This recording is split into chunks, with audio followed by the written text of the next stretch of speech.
Hello, welcome students. My name is Chirag Goyal and today we are going to start our new topic software engineering. यह topic हमारी class 10th और class 12th में common portion है, इसीलिए दोनों ही class के students इस वीडियो को फॉलो कर सकते हैं। So let's start our discussion on software engineering. Software engineering एक ऐसी इंजीनियरिंग की ब्रांच है जो डील करती है कि हम कौन से प्रिंसिपल्स, कौन से मेथड्स और कौन से प्रोसीजर्स को फॉलो करें एक वेल डिफाइंड मैनर में, ताकि हम एक एफिशिएंट सॉफ्टवेयर को बिल्ड कर सके। तो हमारा मेन उद्देश्य, मेन आउटकम क्या होगा, हम सॉफ्टवेयर इंजीनियरिंग के प्रिंसिपल्स को अगर फॉलो करते हैं तो जो हमारा आउटपुट में आएगा वो क्या होगा, एक एफिशिएंट और रिलायबल सॉफ्टवेयर प्रोडक्ट आएगा। और being a computer science student, our main goal is to build a software, so this subject is of very utmost importance to us. So software engineering, जैसे कि मैंने आपको बताया, एक ऐसी इंजीनियरिंग की ब्रांच है जो डील करती है कि हमें कौन से मेथड्स, प्रिंसिपल्स, डायरेक्टिव्स को फॉलो करना चाहिए ताकि हम एक अच्छा सॉफ्टवेयर को बिल्ड कर सके। So before going on further, हम डिफाइन करते हैं सॉफ्टवेयर क्या होता है। सॉफ्टवेयर, आपने कंप्यूटर चलाया होगा तो कोई कुछ ऑपरेटिंग सिस्टम आपके फ्रंट में होता है, वो भी क्या है, एक सॉफ्टवेयर है जिसको हम सिस्टम सॉफ्टवेयर कहते हैं। आप पेंट यूज़ करते हो, MS वर्ड यूज़ करते हो, वो सभी क्या है, एप्लीकेशन सॉफ्टवेयर है। लेकिन एक सॉफ्टवेयर की अलग टाइप भी होती है, कस्टमाइज्ड सॉफ्टवेयर। ऐसे सॉफ्टवेयर जो पर्टिकुलरली किसी की नीड को देखते हुए बनाए जाते हैं। जैसे आज के टाइम में हम एयरलाइंस की टिकट बुक करते हैं तो वो क्या है, एयरलाइन टिकटिंग सॉफ्टवेयर है। ट्रेन की बुकिंग करते हैं तो ट्रेन टिकटिंग सॉफ्टवेयर है। कोई शॉपकीपर अपनी दुकान में या अपनी ऑर्गेनाइजेशन में सॉफ्टवेयर का यूज़ करके अपना बही खाता करता है तो वो अकाउंटिंग सॉफ्टवेयर है। अपने माल की जानकारी, अपने स्टॉक के बारे में इंफॉर्मेशन लेना चाहता है तो वो कौन से होते हैं, इन्वेंट्री मैनेजमेंट सॉफ्टवेयर होते हैं। तो कस्टमाइज सॉफ्टवेयर कौन से सॉफ्टवेयर होते हैं, जो पर्टिकुलरली किसी ऑर्गेनाइजेशन, किसी पर्सन की नीड को देखते हुए बनाए जाते हैं। तो हम डिफाइन करते हैं सॉफ्टवेयर क्या होता है। A software is a computer program along with the associated documents and the data that make these programs operate correctly. जैसे कि 10+2 के स्टूडेंट्स ने देखा होगा, हमने प्रोग्राम्स बनाए थे C++ के अंदर, तो हम उस प्रोग्राम को सॉफ्टवेयर नहीं कह सकते। एक सॉफ्टवेयर में क्या होता है, कलेक्शन ऑफ कंप्यूटर के प्रोग्राम्स होते हैं, लेकिन हमें उनकी डॉक्यूमेंटेशन भी प्रोवाइड करानी पड़ती है। जैसे आप घर में कोई भी एक नई चीज़ लाते हो, सपोज आप एक केटल लेके आए हो, तो आप सिर्फ केटल से नहीं, उसके साथ एक डॉक्यूमेंटेशन भी होता है कि how to use this kettle, what are the precautions we need to take to operate this kettle. So a software is a collection of computer program along with the associated documents, और कि हम इसको किस तरह का data इस पे operate कर सकते हैं ताकि यह सही से रन हो सके। तो ये क्या होती है, एक सॉफ्टवेयर की फॉर्मल डेफिनेशन होती है। एग्जांपल सॉफ्टवेयर के मैंने बताया, जैसे अकाउंटिंग सॉफ्टवेयर, जैसे टैली हो गया, बिजी हो गया, inventory management software and many more to come. अब सॉफ्टवेयर में मैंने क्या कहा, कलेक्शन ऑफ कंप्यूटर प्रोग्राम होते हैं। तो एक प्रोग्राम क्या होता है, a program is a set of instruction written in any programming language. जैसे कि हमने अभी तक हमारे सिलेबस में C++ में काफ़ी प्रोग्राम्स बनाए हैं, to add 2 number, to multiply 2 number, so all these are program. So a software is a collection of program with the associated documentation. So this is all about software and software engineering. Now our next topic is SDLC, which is very important from the exam point of view. यह question mostly board के exam में 4 to 3 marks का आता ही आता है। तो SDLC क्या है, सॉफ्टवेयर डेवलपमेंट लाइफ साइकिल, कि हमें जो सॉफ्टवेयर है वो एकदम से तो बिल्ड नहीं हो जाता, उसके लिए हमें एक लाइफ साइकिल हमने एक डिफाइन किया है कि हमें ये स्टेप्स टेक केयर करने पड़ते हैं। तो हमें एक तरह से आप इसको समझ सकते हो, these all are the phases which needed to be implement for building a efficient software। यह सभी एक चरणों का समूह है जो हमें एक मैनर में फॉलो करने पड़ते हैं ताकि हम क्या है, एक अच्छे से सॉफ्टवेयर को बिल्ड कर सके। सॉफ्टवेयर डेवलपमेंट लाइफ साइकिल एक प्रोसेस है जो हर सॉफ्टवेयर प्रोजेक्ट में फॉलो होता है। कोई ऑर्गेनाइजेशन में ये क्या कंसिस्ट करता है, इसमें एक डिटेल्ड प्लान होता है कि हमें कैसे उस सॉफ्टवेयर को डेवलप करना है, कैसे मेंटेन करना है, कैसे उसमें कोई मॉडिफिकेशन करनी है। ये लाइफ साइकिल हमें एक मेथोडोलॉजी प्रोवाइड कराती है कि हम एक अच्छी क्वालिटी का सॉफ्टवेयर बिल्ड कर सके। आप इसको इस तरह से भी समझ सकते हैं, सपोज हमने एक हाउस को बनाना है तो हमारे पास सीधा तो हाउस नहीं बन जाता, उसके लिए हमें एक डिटेल्ड मेथोडोलॉजी फॉलो करनी पड़ती है। पहले हमें उसी तरह से SDLC के भी क्या है, ये स्टेप्स है।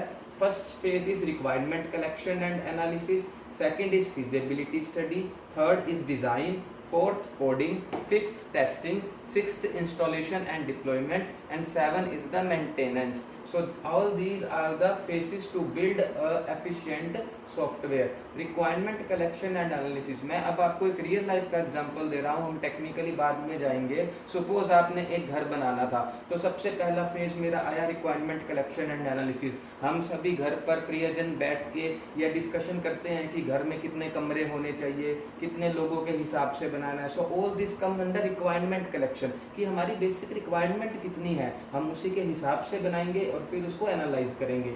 Next phase is feasibility study. Feasibility study में हम क्या देखेंगे कि क्या हमारे पास इतने पैसे भी हैं कि हम जो हमारी रिक्वायरमेंट है उसके अकॉर्डिंग वो फिट बैठता है, हमारे पास बजट प्रॉब्लम तो नहीं है। सो ये सब क्या आता है, फीजिबिलिटी स्टडी, हमारे पास उतनी लैंड है या नहीं है। तो ये फेज कौन सा हो गया, feasibility study. Third is designing. Designing में हम क्या करते हैं, आर्किटेक्चर को बुलवाते हैं और वो एक ब्लूप्रिंट बना के देता है, घर का नक्शा बनवा के देता है। तो this is similar to designing. Coding में क्या है, हम एक्चुअल में अपने मिस्त्री लगा देते हैं और वो हमारे घर को बिल्ड करना शुरू कर देते हैं। नेक्स्ट फेज में टेस्टिंग में हम क्या होता है, घर के बड़े बूढ़े जाते हैं और मिस्त्रियों को काम करते हुए देखते हैं और कहते हैं नहीं ये सही नहीं बना, ये सही नहीं बना। So this is similar to testing. और उसके बाद क्या है, हम उस घर में गृह प्रवेश कर लेते हैं, तो which is installation and deployment. और उसके बाद हम क्या है, सिर्फ घर में रहने तक, घर में घुसने तक हमारा काम तो कंप्लीट नहीं हो जाता, एक मेंटेनेंस रेगुलरली चलती रहती है हमारे घर में। कभी घर में पेंट करवाना है, कभी घर में वुड का काम करवाना है। सो this is maintenance is an ongoing activity, ये हमेशा जिंदगी भर चलती रहेगी। तो ये मैंने आपको एक आइडिया दिया है, एक सिमिलर सिचुएशन, जैसे हमें घर बनाना है ऐसे ही सॉफ्टवेयर बनाते वक्त भी हमें इन सब चीज़ों का ध्यान रखना पड़ता है, क्योंकि सॉफ्टवेयर अपने आप में एक कॉम्प्लेक्स चीज़ है, वो एक सिंपल सी चीज़ नहीं है कि सीधी बना दी। तो उसमें भी हमें ये सब फेसेस को फॉलो करना पड़ता है। अब हम टेक्निकली देखेंगे सॉफ्टवेयर के पॉइंट ऑफ व्यू से। तो first phase is requirement collection and analysis. देखिए, रिक्वायरमेंट कलेक्शन एंड एनालिसिस ये कौन सा फेज होता है, मेरा फर्स्ट फेज होता है सॉफ्टवेयर डेवलपमेंट लाइफ साइकिल का। इसमें हम क्या करते हैं, सीनियर टीम मेंबर से इनपुट लेते हैं। इनपुट लेने का मतलब कि आपको कैसा, इसमें अपनी राय दीजिए कि ये सॉफ्टवेयर में कैसे क्या होना चाहिए। और जिनके लिए हम सॉफ्टवेयर बना रहे हैं, जो डोमेन एक्सपर्ट है, स्टेक होल्डर है। स्टेक होल्डर क्या है, जिसके लिए हम सॉफ्टवेयर बना रहे हैं, उससे भी तो पूछेंगे हाँ आपको किस चीज़ का सॉफ्टवेयर चाहिए, आपको कौन सी फैसिलिटी चाहिए, कौन कौन से मॉड्यूल चाहिए। फिर उनसे राय करने के बाद, उनके इनपुट्स लेने के बाद हम अपने एक्सपर्ट्स को, डोमेन एक्सपर्ट्स को, जो उस फील्ड के एक्सपर्ट्स हैं, उनके इनपुट्स लेते हैं। तो रिक्वायरमेंट कलेक्शन एंड एनालिसिस में हम बेसिकली क्या करते हैं कि हम जो हमारा स्टेक होल्डर है, जिसके लिए हम सॉफ्टवेयर बना रहे हैं, हम उससे इनपुट्स लेते हैं कि आप हमें बताइए कि आपको अपने सॉफ्टवेयर में क्या क्या मॉड्यूल्स चाहिए। तो इस स्टेज के बाद मेरे पास एक क्लियर पिक्चर उभर के आ जाती है कि मेरा पूरा प्रोजेक्ट किस तरह से काम करेगा, क्या क्या उसके अंदर प्रॉब्लम्स आ सकती है, क्या क्या उसके अंदर मौके आ सकते हैं। तो हमें उन सब चीज़ों का ध्यान रखना है। रिक्वायरमेंट गैदरिंग क्या होता है कि क्या क्या रिक्वायरमेंट्स है, हमने वो सब गैदर कर ली। तो फर्स्ट फेज में हम ऐसे काम करते हैं। सेकंड फेज कौन सा होता है हमारा, फीजिबिलिटी स्टडी। फीजिबिलिटी स्टडी क्या होता है कि जैसे ही हमने requirement collection and analysis phase को कंप्लीट किया, नेक्स्ट टाइप का आता है कि हमारा सॉफ्टवेयर में क्या क्या डिमांड करता है हमारा सॉफ्टवेयर। तो वो हम उसके लिए एक डॉक्यूमेंट बनाते हैं जिसको बोलते हैं SRS document, software requirement specification, कि इस सॉफ्टवेयर की रिक्वायरमेंट्स क्या क्या है वो हमने एक डॉक्यूमेंट में लिख ली। और फिर हमने अपने जिनके लिए हम बना रहे थे उनको दिखाया, और उनको उसमें कोई गलती लगती है, कोई ऐड ऑन करवाना है, तो हम उस SRS डॉक्यूमेंट को फाइनलाइज कर लेते हैं स्टेज पे। उसके बाद जो भी उस SRS डॉक्यूमेंट के अकॉर्डिंगली ही हम अपना सॉफ्टवेयर को बिल्ड करेंगे। फिजिबिलिटी स्टडी क्या होता है कि क्या ये कार्य एक्चुअल में पॉसिबल है तो हम क्या देखते हैं कि if the system contributes organizational objective, क्या हम जिस ऑर्गेनाइजेशन के लिए ये सॉफ्टवेयर बना रहे हैं वो इसके ऑब्जेक्टिव्स को फुलफिल करता है ना हमारा सॉफ्टवेयर। ये क्या हो गया, फिजिबिलिटी स्टडी का एक चेक हो गया। दूसरा चेक क्या करते हैं, क्या हम उस सॉफ्टवेयर को उनके आज के हिसाब में जो टेक्नोलॉजी हमारे पास उपलब्ध है और जो उन्होंने बजट दिया है उसके अंदर बना सकते हैं, नहीं बना सकते। ये स्टडी तो फिजिबिलिटी की चेक करनी ही होगी ना।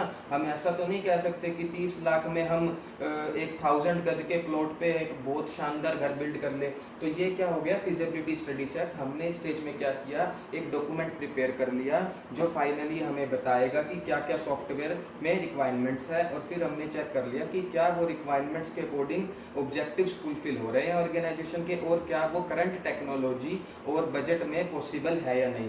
After finalization of this feasibility study we move to the design phase. Design phase is similar to the architecture, कि उसने एक ब्लूप्रिंट बना के दे दिया। तो इन दिस फेज हम क्या करेंगे, सिस्टम और सॉफ्टवेयर के डिजाइन डॉक्यूमेंट प्रिपेयर करना शुरू करेंगे, जो कि हमारे पूरे सॉफ्टवेयर की कोडिंग को हेल्प करेगा। हम इसमें फ्लो डायग्राम्स बना लेंगे, ठीक है, तो एल्गोरिथम्स बिल्ड कर लेंगे। तो इसमें हम क्या है, सॉफ्टवेयर को डिजाइन करना शुरू कर देंगे on the pen and paper. Computer पे डिजाइन बिल्ड करना शुरू नहीं किया, ऑन पेन एंड पेपर हमने उसको डिजाइन करना शुरू कर दिया। Next phase is coding. Coding में हम क्या होगा, कोई भी जो हमें सॉफ्टवेयर बनाना है उसके करस्पॉन्डिंग हम एक प्रोग्रामिंग लैंग्वेज लेंगे सुटेबल सी, और उसमें अपने कोडर्स को क्या कहेंगे कि आप इसमें कोड करना शुरू कर दो to using some programming language. और वो प्रोग्रामिंग लैंग्वेज सी भी हो सकती है, C++ भी हो सकती है, जावा हो सकती है, पाइथन हो सकती है। तो इसमें क्या है, ये सबसे लॉन्गेस्ट फेज होता है सॉफ्टवेयर डेवलपमेंट लाइफ साइकिल का। ऑब्वियसली जब घर बनता है तो घर को बनाने में मिस्त्रियों के द्वारा ही सबसे ज़्यादा टाइम लगता है। तो ये भी वही सिमिलर फेज है कि इसमें सॉफ्टवेयर डेवलपर्स की टीम बैठेगी जो कि इंजीनियर्स होते हैं, और वो थोड़ा टाइम ज़्यादा लगता है। तो वो क्या है, सबसे लंबा फेज है। तो ये क्वेश्चन आ जाए कि सबसे लंबा phase software development life cycle का कौन सा है, तो ऑब्वियसली वो कौन सा होगा, कोडिंग होगा। कोडिंग के बाद मतलब सॉफ्टवेयर पूरा बन चुका है हमारे सॉफ्टवेयर डेवलपर्स के द्वारा, लेकिन हम फिर क्या करेंगे, उसकी टेस्टिंग करेंगे। टेस्टिंग के लिए अलग से कंपनीज में एक टेस्टर्स नाम की पोस्ट होती है, जो क्या करेगा, अपने सॉफ्टवेयर को अलग अलग इनपुट्स देके देखेगा और आउटपुट्स को चेक करेगा, ठीक है, कि ये सभी तरह के इनपुट्स को हैंडल कर पा रहा है या नहीं कर पा रहा, ठीक है। और तो ये क्वालिटी एश्योरेंस के अंडर आता है। जो टेस्टिंग फेज होता है उसमें जो सॉफ्टवेयर डेवलपर्स द्वारा सॉफ्टवेयर बनाया गया है उसको वेरियस इनपुट्स देके ये चेक किया जाता है कि ये सभी मानकों पर खरा तो उतरता है ना, मतलब ताकि बाद में हमें कोई क्या है फीडबैक गलत ना आए क्लाइंट के द्वारा कि आपका सॉफ्टवेयर आपने ढंग से चेक करके तो दिया ही नहीं, ठीक है ना। तो इसमें क्या होता है, during this phase quality assurance and testing team क्या है, कुछ बग या डिफेक्ट या फॉल्ट या एरर ढूंढने की जानबूझ के कोशिश करती है। और इनका मेन ऑब्जेक्टिव ये क्या होता है कि हम जितने ज़्यादा ढूंढेंगे उतना ही अच्छा हम काम कर रहे हैं, कि हमने एक चीज़ में गलतियां ढूंढ दी, और वो गलतियां ढूंढने के बाद वापस क्या है, कोडिंग फेज में जाएगा, और कोडिंग फेज वाले उन गलतियों को ठीक करके वापस टेस्टिंग के लिए फर्दर भेजेंगे। और आफ्टर ऑल अगर टेस्टिंग वालों ने सारी गलतियां ढूंढ कर उसको सही हो गई है तो फिर वो किस में चला जाएगा, इंस्टॉलेशन या डिप्लॉयमेंट पे। मतलब हम वो सॉफ्टवेयर उस ऑर्गेनाइजेशन में इंस्टॉल कर देंगे और हम अपने फीडबैक लेते रहेंगे कि हमारा सॉफ्टवेयर सही चल रहा है या नहीं चल रहा। अब अगर मान लीजिए कि कस्टमर भी हमारा सेटिस्फाई हो गया, तो यहाँ पर हमारा काम खत्म नहीं हुआ सॉफ्टवेयर डेवलपमेंट लाइफ साइकिल का। कोई भी चीज़ है ना वो मेंटेनेंस मांगती है। तो वंस चाहे वो कितनी भी अच्छी चीज़ क्यों ना हो, आप एक हार्ले डेविडसन की बाइक भी ले आओ, फिर भी हमें उसकी भी सर्विस करवाने तो जाना ही पड़ेगा ना within 6 month. So same thing is applicable to software. तो मेंटेनेंस में क्या आता है कि जो भी ऑर्गेनाइजेशन उस सॉफ्टवेयर को यूज़ करना चाहती है, with the passage of time वो ऑर्गेनाइजेशन एक्सपैंड करेंगी, तो वो चाहेंगी कि मेरे सॉफ्टवेयर में आज के टाइम के हिसाब से ये नई फंक्शनैलिटी आ जाए, ये नई फंक्शनैलिटी आ जाए, मुझे अपना अपग्रेड करना है सॉफ्टवेयर। जैसे पहले अकाउंटिंग सॉफ्टवेयर में जीएसटी नहीं था, लेकिन सरकार ने जब से जीएसटी इंप्लीमेंट करना शुरू किया तो सभी अकाउंटिंग सॉफ्टवेयर को क्या है, जीएसटी के अकॉर्डिंग अपने आप को मॉडिफाई करना पड़ा। तो दैट इज मेंटेनेंस एक्टिविटी। तो बेसिकली मेंटेनेंस की 3 चीज़ों में ज़रूरत कब पड़ती है, बग फिक्सिंग। कोई बग आ गया जो कि टेस्टिंग के टाइम नहीं किया गया था, तो ऑर्गेनाइजेशन क्या है उसको मेंटेनेंस के लिए देगी कि आप इसको मेंटेन करो, इसमें ये बग आ रहा है। अपग्रेड, आपके ऑर्गेनाइजेशन चाहती है कि अब मुझे सॉफ्टवेयर का थोड़ा और एनहांस्ड वर्जन करना है, उसका थोड़ा सा यूज़र इंटरफेस बदलना है, उसकी डिज़ाइनिंग बदलनी है, तो वो किस में आ गई, अपग्रेडेशन में आ गई। एनहांसमेंट, आप कोई और नया मॉड्यूल बनाना चाहते हो, कोई और नया मॉड्यूल डालना चाहते हो सॉफ्टवेयर में, तो वो क्या हो गया, enhancement. So maintenance is an on going process. पहले 6 प्रोसेस तो हम एक बार कर देंगे तो दोबारा नहीं करेंगे, लेकिन मेंटेनेंस जो है जब तक वो सॉफ्टवेयर ऑपरेशनल है लाइफ टाइम चलती रहेंगी। तो these all are the 7 phases of software development life cycle. Thank you guys.